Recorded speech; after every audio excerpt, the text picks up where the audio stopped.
The serving spoon was halfway to the tray when the first mortar round hit. Staff Sergeant Noelle Simmons had been ladling mashed potatoes onto a young private's plate, wearing the standard mess hall apron over her uniform, her seal, Trident, barely visible beneath the fabric. The explosion shook the compound, sent the food trays clattering, and transformed what had been a routine Tuesday lunch service into the moment when everyone discovered that the quiet woman who'd been serving them meals for the past 2 weeks wasn't actually assigned to food services. The mortar impact killed the lights, triggered alarms, and sent 200 soldiers diving for cover in a mess hall that had suddenly become a kill zone. Simmons didn't dive for cover. She dropped the serving spoon, tore off the apron, and her hand went to the HK-416 assault rifle she'd kept hidden beneath the serving counter, because Navy SEALs on classified assignments don't stop being operators just because they're temporarily disguised as mess hall staff. What the enemy insurgents attacking the compound didn't know, what most of the base personnel were about to discover, was that the woman who'd been cheerfully serving them breakfast, lunch, and dinner was actually one of JSOC's most lethal close-quarters combat specialists, and she'd been conducting counterintelligence surveillance while pretending to scoop eggs and pour coffee. The sealed Trident on her chest caught the emergency lighting as she brought her HK-416 to ready position, and suddenly, every soldier in that mess hall understood that their lunch service was about to become a masterclass in how Navy SEALs respond when someone attacks their position. The enemy had made a catastrophic tactical error. They'd hit a compound thinking they were attacking a standard logistics base with minimal security. They were about to learn that minimal security is what it looks like when a SEAL operator is disguised as kitchen staff, and that attacking during lunch meant they'd just put themselves between Noelle Simmons and the exit, which was the last mistake many of them would ever make. The assignment had started 3 weeks earlier with a classified briefing that would have seemed absurd to anyone outside Special Operations. Naval Special Warfare Command had intelligence suggesting an insider threat at Forward Operating Base Viper. Someone was feeding operational information to insurgent networks, and conventional security measures had failed to identify the leak. Commander Sarah Chen had laid out the mission parameters with the kind of calm that came from years of planning impossible operations.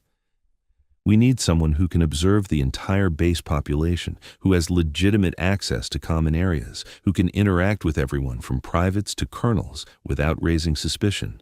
Simmons had studied the compound layout, the personnel roster, the patterns of information compromise. Mess hall staff. They see everyone multiple times per day in relaxed environments when people talk freely. Exactly. Can you cook? I can heat MRES and pour coffee. That's probably enough for military food service. Chen had smiled. You'll need to do better than that. 2-week crash course in military food preparation, then insertion as temporary staff augmentation. Your cover is that you're filling in while regular staff are on rotation leave. You maintain the assignment until you identify the leak or determine the intelligence was wrong. So Staff Sergeant Noelle Simmons, veteran of 6 combat deployments, 73 confirmed eliminations of high-value targets, expert in close-quarters battle and tactical assault, had spent 2 weeks learning how to operate industrial food equipment, memorizing recipes for preparing meals for 200 personnel, and practicing the kind of cheerful small talk that mess hall workers used while serving food. The insertion had been perfect. She'd arrived with legitimate orders, proper credentials, and a backstory that held up to casual scrutiny. For 3 weeks she'd served breakfast at 600, lunch at 1200, and dinner at 1800. She'd listened to soldiers complain about their officers, officers complain about mission parameters, and everyone complain about the food she was serving. She'd also identified patterns, certain personnel asking specific questions, information being discussed that shouldn't have been common knowledge, a staff sergeant in supply who seemed too interested in convoy schedules, a translator who was present for too many classified briefings. She'd been 72 hours from completing her assessment and preparing her report when the mortar started falling. The first round had hit the compound's eastern perimeter, a ranging shot designed to establish targeting data. The second round hit closer, impacting near the motor pool. Simmons had recognized the pattern immediately: systematic targeting, walking rounds toward the compound center. The third round hit the mess hall's eastern wall. The explosion was massive, close enough to blow out windows, send shrapnel through the dining area, and wound at least a dozen soldiers who'd been eating near that wall. The lights died, emergency systems activated, and chaos erupted as 200 personnel tried to process what was happening. Simmons processed it in 3 seconds. Mortar attack. Probably diversionary. Ground assault would follow. The mess hall was about to become either a defensive position or a massacre site, depending on how the next 60 seconds played out. She grabbed her HK-416 from beneath the serving counter, the weapon she'd kept hidden there for exactly this scenario, field-stripped and wrapped in plastic to avoid questions about why mess hall equipment included a SEAL team assault rifle. Her hands moved through the reassembly with muscle memory developed through thousands of repetitions, magazine inserted, charging handle racked, selector switch checked, optics verified, 4 seconds to combat ready. The private she'd been serving, a young kid from Idaho who'd thanked her for extra potatoes, was on the ground bleeding from shrapnel wounds.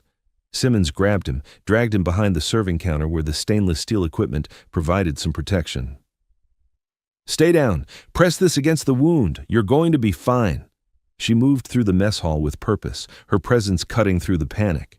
Everyone on the floor, away from the windows, wounded to the center, able-bodied personnel establish perimeter positions. A captain, someone she'd served lunch to every day for 3 weeks, stared at her in confusion. "Who the hell are you to give orders?" Simmons's hand went to her chest, ripped open her uniform top, revealed the SEAL Trident she'd kept hidden beneath the mess hall apron. "Staff Sergeant Simmons, Naval Special Warfare. I'm the ranking Special Operations asset on this base, and right now I'm assuming tactical command of this position. Get your people organized or get out of my way." The captain's confusion shifted to comprehension, then immediate compliance. "You heard her. Wounded to the center, everyone else find cover and prepare to defend this position." More mortar rounds were falling now, systematic bombardment designed to soften the compound before ground assault. Simmons moved to the mess hall's western wall, scanned the perimeter through a broken window. Movement, 300 meters out, at least 40 fighters moving in coordinated assault formation. Too organized, too well equipped. Not random insurgents, this was a planned operation with specific objectives. She keyed the radio she'd retrieved from her hidden equipment. Viper Base, this is Shadow 7. Compound under coordinated mortar and ground assault. Estimate 40 hostiles approaching from western perimeter, requesting immediate QRF and air support. The response came back through static. Shadow 7, Viper Base, QRF is 20 mics out, air support 30 mics. Can you hold that long? Simmons assessed her tactical situation. 200 personnel in the mess hall, mostly support staff with limited combat training, maybe 30 with proper weapons, unknown number of wounded, against 40 trained fighters with crew-served weapons and indirect fire support. Viper Base, we'll hold. Shadow 7 out. She turned to face the mess hall full of soldiers who were looking at her with a mixture of confusion, fear, and dawning realization. These people had been serving food beside her for 3 weeks. Now they were about to see what she actually did for a living. "Listen up. I'm a Navy SEAL conducting classified operations on this base. The enemy is about to assault this compound with overwhelming force. We've got 20 minutes until reinforcements arrive, which means we need to hold this position for 20 minutes. Here's how we're going to do that." She pointed to a staff sergeant she recognized from the motor pool. "You. Take 10 people with rifles, establish firing positions on the western wall. Don't engage until I give the word. Make every shot count." She pointed to the captain. "You, get the wounded organized. Establish triage in the kitchen where there's more cover. Anyone who can't fight helps with medical." She pointed to a corporal from communications. "You, find me every weapon in this building. Rifles, pistols, kitchen knives if that's all we've got. Distribute them to anyone who knows how to use them." She watched her orders being executed, saw the chaos organizing into purposeful action.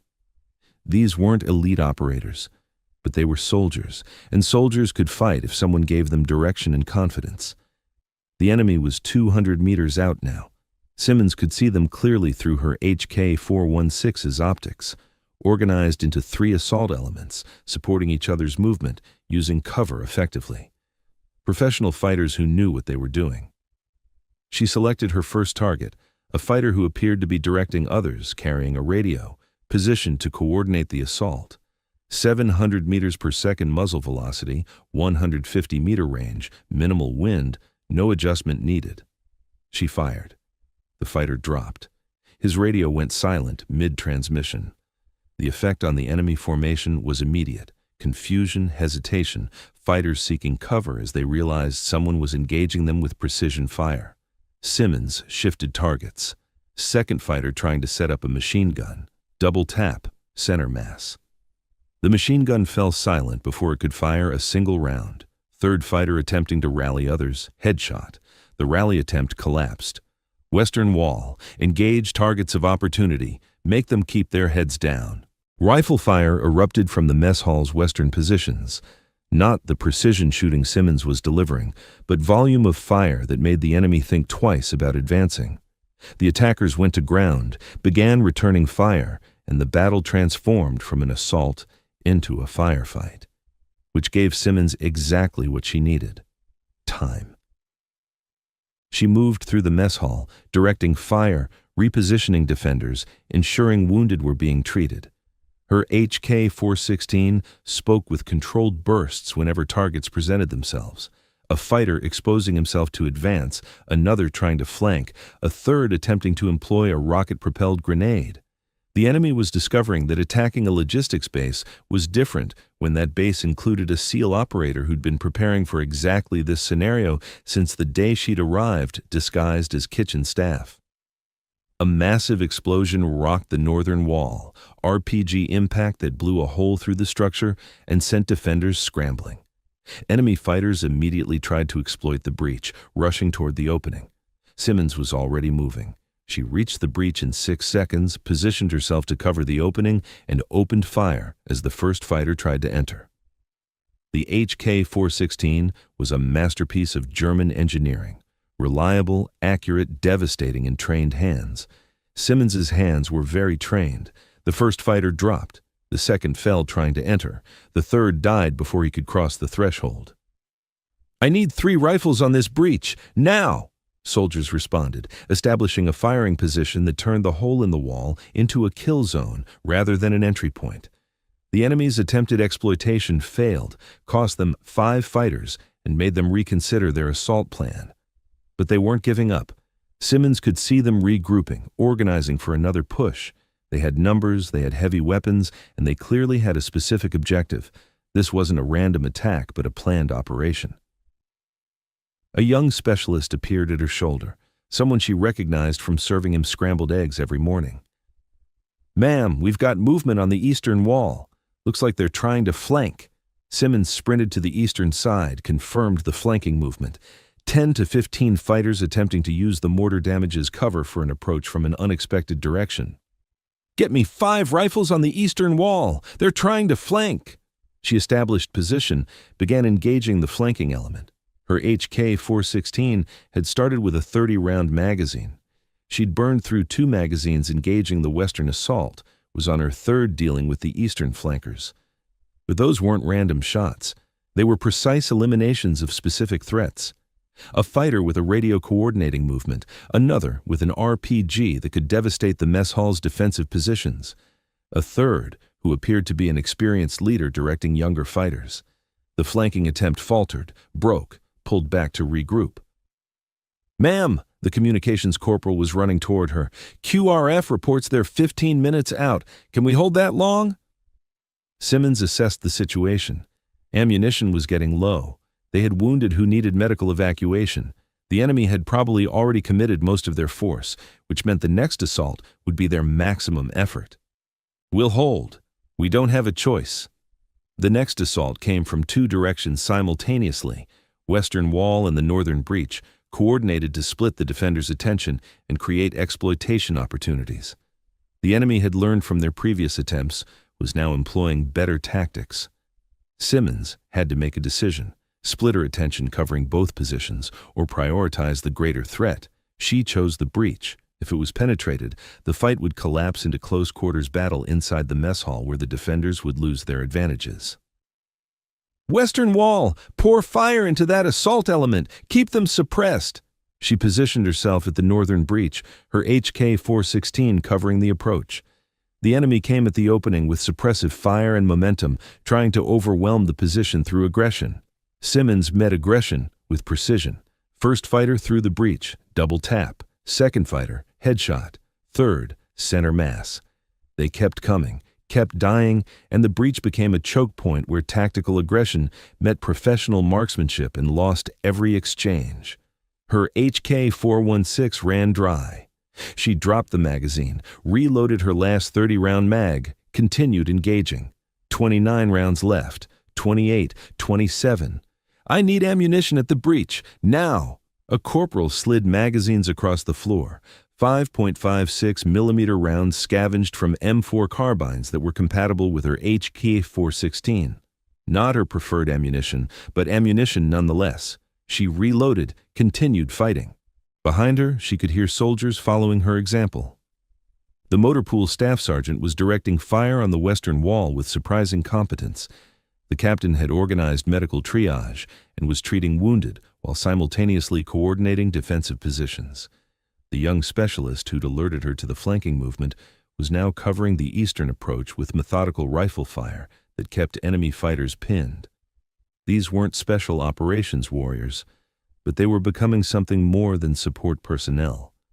They were soldiers defending their position, and under Simmons's leadership, they were discovering capabilities they hadn't known they possessed.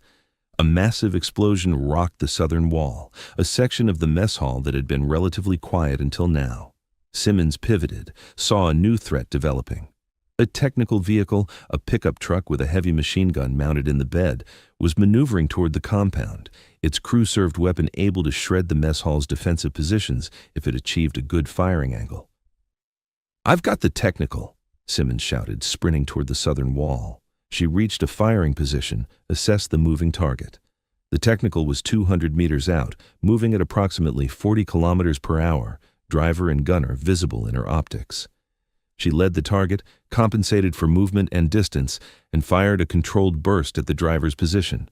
The technical swerved violently as the driver was hit, veered off course, crashed into a concrete barrier. The gunner tried to bring the heavy machine gun to bear, but Simmons was already adjusting her aim. 3 rounds, center mass. The gunner collapsed across his weapon. The technical was neutralized, but its appearance indicated the enemy was committing reserve forces. They were desperate now, throwing everything at the compound in a last attempt to achieve their objective before reinforcements arrived. "Shadow 7, Viper QRF, we're 10 mics out. Situation?" "Viper QRF, we're still holding, but ammunition is critical. Enemy is committing reserves. We need you here fast." "Copy, Shadow 7. Coming in hot. Mark your position." Simmons grabbed another smoke grenade. "Marking position with purple smoke." She threw the canister through the broken southern wall. Purple smoke billowed into the afternoon air, creating a clear visual marker for incoming friendly forces. The enemy saw the smoke too, understood what it meant, made their final desperate push. A coordinated assault from 3 directions simultaneously, every remaining fighter committed to breaching the mess hall before the QRF arrived. Simmons made a split-second tactical decision. The northern breach was still the critical point. If it fell, everything fell. She sprinted back to that position, shouting orders as she ran. "Western wall, maintain fire. Eastern wall, watch for flankers. Southern position, cover my 6. Everyone else, feed ammunition forward and keep fighting." She reached the northern breach just as the main enemy assault hit. 15 to 20 fighters rushing the opening with suppressive fire and pure aggression, determined to overwhelm the position through numbers and momentum. Simmons's HK-416 spoke with controlled fury. She wasn't just shooting, she was managing the breach, eliminating threats in order of priority. The fighter with the RPG went down first. The one carrying what looked like explosives died second. The leader directing the assault fell third, but they kept coming. For every fighter she dropped, another appeared. Her magazine ran dry. She reloaded without looking, muscle memory taking over, her eyes never leaving the breach. The corporal who'd been supplying ammunition appeared beside her with an M4 carbine, adding his fire to hers. "Ma'am, I'm staying here. You taught us to fight. I'm fighting." More soldiers appeared, the young specialist from communications, a private from the maintenance section, a sergeant from administration who'd probably never fired his weapon outside of qualification ranges. All of them taking positions around the breach, all of them adding their fire to the defensive effort. The breach had become a wall of American firepower. Every enemy fighter who tried to enter met a storm of precisely aimed rounds from multiple defenders. Simmons coordinated their fire, calling out targets, ensuring overlapping fields of fire, transforming individual shooters into a coordinated defensive team. Left side, fighter with grenades, take him down. Right side, two coming together, engage both. Center, watch for the one in black, he's got explosives. Her commands were crisp, immediate, informed by years of combat experience that could read a tactical situation and identify threats before they materialized. The soldiers around her responded with growing confidence, their shooting improving under her direction, their fear transforming into focused aggression. A fighter made it within 5 meters of the breach, closer than anyone had gotten. He was fast, experienced, using covering fire from his team to close the distance. Simmons engaged him with a controlled burst, but he dove behind debris just outside the opening. She could see him preparing to throw something, grenade or explosive device. "Grenade threat at the breach! Everyone down!" She didn't go down. Instead, she stepped directly into the opening, exposed herself completely, and put 3 rounds into the fighter before he could complete the throw. The explosive device fell from his hands, detonated among his own fighters, and the blast wave threw Simmons backward into the mess hall. She hit the floor hard, ears ringing, vision blurred.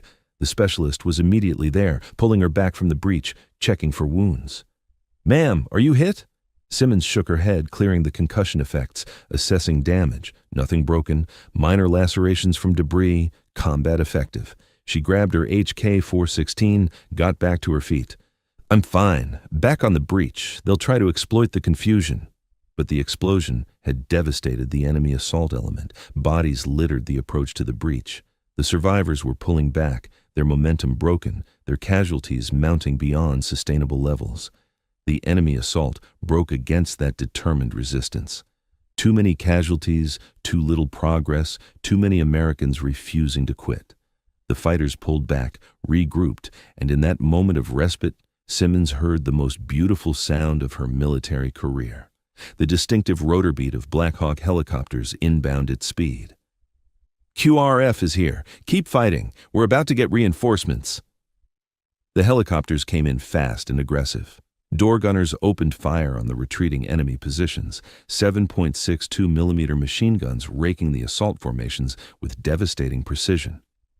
Simmons could see the impacts, enemy fighters being cut down as they tried to retreat, vehicles being disabled, crew-served weapons being destroyed.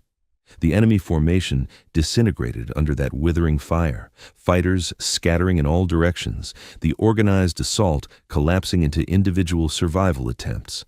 Some threw down their weapons and ran. Others tried to continue fighting and were eliminated by the helicopter door gunners who had superior angles and unlimited ammunition. Ground vehicles followed, Humvees and MRAPs loaded with infantry who dismounted and established a perimeter, their fresh troops and full ammunition loads shifting the tactical balance decisively. The QRF infantry moved through the compound with professional efficiency, clearing sectors, securing positions, pursuing fleeing enemy fighters. The QRF commander, a Major Simmons recognized from morning briefings she'd served coffee during, appeared at the mess hall entrance with a squad of infantry providing security. "Shadow 7, Staff Sergeant Simmons." "Here, sir." Simmons saved her HK-416, moved to meet him, her uniform covered in dust and debris, her face showing the strain of 37 minutes of continuous combat. The major stared at her, recognition dawning. "You're the mess hall worker. You've been serving me breakfast for 3 weeks." "Yes, sir. Also conducting classified counterintelligence operations, and as of 30 minutes ago, commanding the defense of this position against a coordinated enemy assault." The major looked past her at the defended mess hall, wounded being treated, soldiers manning defensive positions, spent brass casings covering the floor like carpet, Enemy dead, visible through breaches in the walls, the smell of cordite and blood mixing with overturned food from lunch service. The northern breach showed evidence of the fierce fighting, bullet impacts, explosion damage, debris, and blood marking where the most desperate combat had occurred. How many enemy casualties?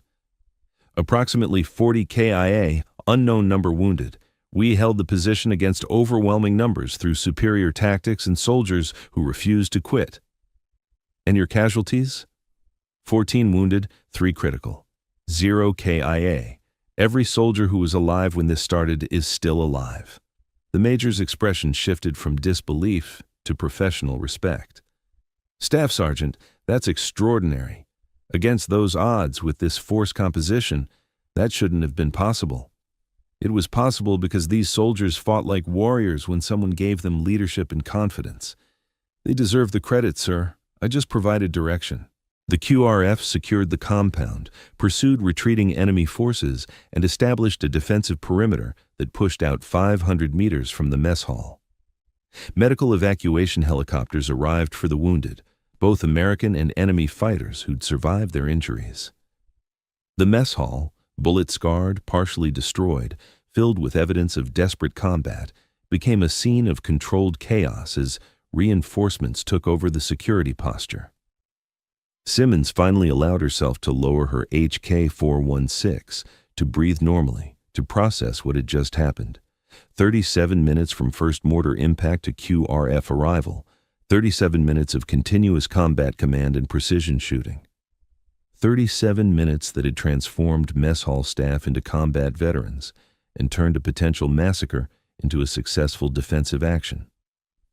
The young private from Idaho, the one she'd served extra potatoes to, the one she'd dragged to cover and treated when the first mortar hit, approached her with his arm in a sling, bandages on his face, and gratitude in his eyes. "Ma'am, I need to thank you for the medical treatment, for the leadership, for everything. You saved all our lives today." Simmons looked at him, at the other soldiers gathering around her, at the mess hall full of people who'd discovered that their kitchen staff included a Navy SEAL who'd been protecting them in ways they'd never known. "We saved our lives. You fought. You held positions. You followed orders under fire. That's what made the defense succeed." The motor pool staff sergeant stepped forward. "Ma'am, with respect, we wouldn't have known what to do without you. You turned a panic into a defense. You gave us purpose and direction when we were about to die. That's leadership." Simmons wanted to deflect, to minimize, to redirect credit away from herself. But looking at these soldiers' faces, she understood they needed this recognition, needed to acknowledge what had happened and who had led them through it. "Then let's acknowledge all of it," she said. "Yes, I commanded the defense. Yes, I engaged priority targets, but you executed orders under fire. You supplied ammunition while rounds were impacting around you. You treated wounded while the battle was still raging. You held positions that professional soldiers would struggle to maintain. We survived because everyone did their job. That's what matters." The base commander arrived, the colonel who'd been furious about undisclosed operations on his base. His expression now mixed anger with grudging respect as he surveyed the defended position and the soldiers who'd held it. "Staff Sergeant Simmons, we need to talk about a lot of things." "Yes, sir. I'm prepared to provide full accountability for my actions and the operation that brought me to this base." The colonel looked at the mess hall full of soldiers who were alive because of her leadership, at the enemy dead being processed outside the compound, at the defensive positions that it held against overwhelming odds. "We'll get to that. But first, good work, Staff Sergeant. Damn good work." The after-action report took 3 days to compile. Simmons had eliminated 14 enemy fighters personally with her HK-416, coordinated the defense that killed 23 more through organized fire from mess hall personnel, and held a position that conventional wisdom said should have been overrun in the first 5 minutes of assault. The mess hall soldiers, people who thought she was just kitchen staff serving them food, gave statements describing how a SEAL operator had transformed chaos into organized defense, how precision shooting and tactical leadership had turned a massacre into a successful defensive action. Staff Sergeant Marcus Webb, the supply sergeant who'd been compromising operations, was in military custody facing charges that would result in life imprisonment. The evidence Simmons had collected during her 3-week assignment was comprehensive enough that his defense attorney had already advised him to plead guilty in exchange for any consideration available. Naval Special Warfare Command sent Commander Sarah Chen to conduct the classified debriefing. They met in a secured room where Simmons could provide the full mission report without the compartmentalization that had governed the operation. "You were supposed to identify the leak, document evidence, and extract quietly," Chen said. "Instead, you commanded a defensive action against a platoon-sized enemy force using a mess hall full of support personnel as your tactical element. The situation developed in ways I couldn't control, ma'am. When the attack came, I had 2 choices: maintain my cover and watch 200 soldiers get massacred, or reveal my identity and defend the position. I chose to defend. With a HK-416, you'd kept hidden under the serving counter for 3 weeks. I'm a SEAL, ma'am. I don't go anywhere unarmed. The rifle was field stripped and concealed as mess hall equipment. It passed every inspection because no one was looking for a special operations weapon system in the kitchen." Chen smiled slightly. "The base commander is furious that we ran an operation on his base without his knowledge. But he's alive to be furious, along with everyone else who was in that mess hall. That's what matters." Naval Special Warfare agrees. You're being awarded the Silver Star for your actions during the defense. The citation will be classified because the operation itself remains classified, but the commendation goes in your record. And the counterintelligence mission? Successful. You identified the leak, documented his activities, secured evidence that will result in conviction, and prevented further compromise of operations. The fact that you also defended a compound under assault while maintaining your cover until the tactical situation required revealing it is considered exemplary performance under impossible circumstances. Simmons nodded. "What's next for me, ma'am?" "You return to your team. No more mess hall assignments unless you specifically request them, though I suspect you're done serving food for a while." "I don't know, ma'am. It was actually kind of peaceful until the mortars started." Chen laughed. "Staff Sergeant, you're a SEAL operator. Peace isn't really our specialty." 6 months later, Simmons was back with her SEAL team, conducting direct action missions that didn't involve serving food or pretending to be support personnel. But the story of the mess hall defense had spread through naval special warfare. The operator who'd been disguised as kitchen staff and had commanded a successful defense using whatever forces were available. The soldiers who'd fought beside her that day, the private from Idaho she'd served extra potatoes, the captain who'd initially questioned her authority, the corporal who'd scavenged ammunition while under fire, all of them carried the knowledge that the quiet woman who'd served them meals had been a Navy SEAL protecting them in ways they'd never known, until violence forced her to reveal her true purpose. The young private, recovered from his shrapnel wounds, wrote her a letter that arrived through official channels. "Ma'am, I wanted to thank you for saving my life twice that day. Once when you pulled me to cover and treated my wounds, and once when you defended the position while I was too wounded to fight. I also wanted to apologize for every time I complained about the food you served. I understand now that feeding us wasn't your real job, but you did it anyway, while also protecting us from threats we didn't know existed. That's what makes you a hero, not the fighting, but the fact that you did the job no one knew needed doing until the day it mattered most. Thank you for serving us, in every way that word means." Simmons kept the letter. Not because she needed validation or recognition, but because it reminded her why the mission had mattered. Counterintelligence work wasn't glamorous. It was serving food and listening to conversations and documenting evidence while pretending to be someone else.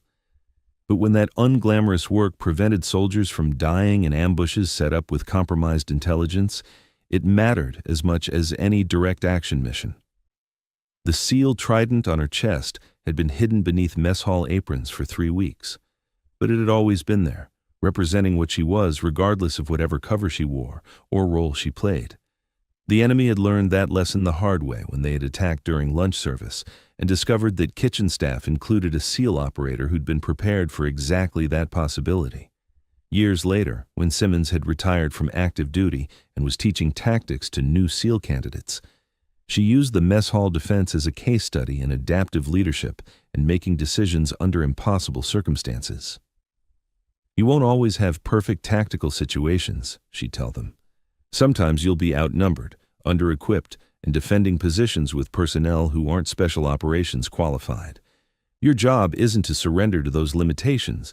It's to work within them and find ways to succeed anyway." The mess hall defense succeeded because I used the assets available. I didn't have a SEAL team. I had support soldiers with basic rifle training. I didn't have optimal weapons. I had scavenged ammunition and whatever rifles were available. I didn't have prepared defensive positions. I had a building with broken walls and emergency lighting. But I had soldiers who were willing to fight if someone gave them direction and confidence. I had sufficient weapons to engage threats. I had defensive positions that could be improved through tactical positioning. And I had 20 minutes to hold until reinforcements arrived. So that's what we did. We held for 20 minutes, and everyone who was willing to fight lived to tell about it. One of the candidates asked the question Simmons had been expecting. "Ma'am, what was it like to reveal your identity after hiding it for 3 weeks? Didn't that compromise the operation?" It did compromise the counterintelligence mission, but that mission's purpose was protecting those soldiers from threats enabled by compromised intelligence. When a direct threat materialized, continuing to hide my identity would have meant failing the mission's actual purpose, keeping those people alive. So I made the call that saving lives was more important than maintaining operational security. Naval Special Warfare agreed with that assessment.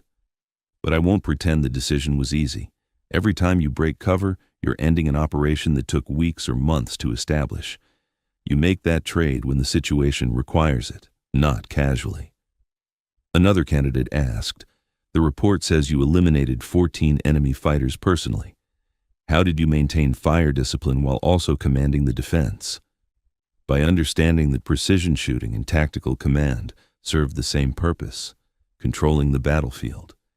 When I was shooting, I was eliminating specific threats that could devastate our defensive positions. When I was commanding, I was positioning forces to maximize their effectiveness. Both activities contributed to the same goal. The key is knowing when to do which. If there's a critical threat that only you can eliminate, shoot. If there's a defensive position that needs to be organized, command. If you try to do both simultaneously, you'll do neither well. Prioritize what the situation requires in that moment. The students nodded, taking notes, trying to understand how someone could serve food for 3 weeks and then command a defensive action using mess hall personnel as tactical elements, trying to grasp the mindset that made those seemingly contradictory activities part of the same mission. Simmons understood their confusion. Most people saw operators as door kickers and direct action specialists. They didn't understand that sometimes the most important operations involved serving scrambled eggs while listening to conversations, building a case against an insider threat while pretending to scoop potatoes.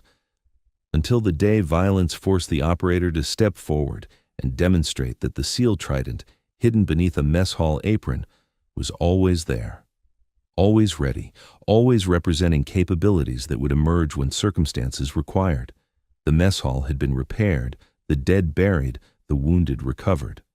But the memory of that day remained, the moment when kitchen staff revealed themselves to be special operations warriors, when food service became fire superiority, when the woman serving lunch demonstrated what SEALs do when someone attacks their position. Staff Sergeant Noelle Simmons, the operator who served Chow until the enemy attacked and everyone saw her SEAL Trident. The warrior who proved that sometimes the most lethal person in the compound is the one serving you mashed potatoes and listening to everything you say. She'd been just serving food in the mess hall until the enemy hit the compound. And then she'd been exactly what her SEAL Trident indicated, a naval special warfare operator who'd been prepared for violence from the moment she'd arrived disguised as support staff. The enemy learned, the hard way, the permanent way. Because SEALs don't stop being SEALs just because they're wearing aprons and serving food. They just wait for the moment when the apron comes off, the rifle comes out, and everyone discovers what was always there beneath the disguise. Every single time. The legend of the mess hall defense became required reading at the Naval Special Warfare Center. Not because of the combat statistics, though 14 enemy KIA and 0 friendly deaths spoke volumes, but because of what it represented about adaptability and mission execution under impossible constraints. Simmons had been given an assignment that required her to be invisible, to blend in, to observe without being observed. For 3 weeks she'd succeeded perfectly, gathering intelligence while serving breakfast, lunch, and dinner to 200 oblivious soldiers. Then, circumstances changed. The mission parameters shifted from intelligence gathering to force protection in the span of 3 seconds between mortar impacts, and Simmons had adapted immediately, transitioning from invisible observer to visible commander without hesitation. That adaptability, that ability to recognize when the mission had changed and to execute the new mission with the same professionalism as the original, defined what made special operations warriors different from conventional soldiers. The HK-416 that had been hidden beneath the serving counter for 3 weeks hadn't changed. Simmons's capabilities hadn't changed. Her training, her experience, her commitment to protecting American lives, none of that had changed. What changed was visibility. The SEAL Trident that had been hidden became visible. The operator who'd been disguised revealed herself. The warrior who'd been serving food started eliminating threats. And 37 minutes later, when the QRF arrived and the battle was won, everyone understood what had always been true. The most dangerous person in the compound had been the one serving mashed potatoes and listening to everything you said. Staff Sergeant Noelle Simmons, the mess hall SEAL, the invisible warrior who became visible exactly when it mattered most. The enemy never saw her coming. That was the point. Thank you for watching. Subscribe to hear more powerful stories of brave women in uniform.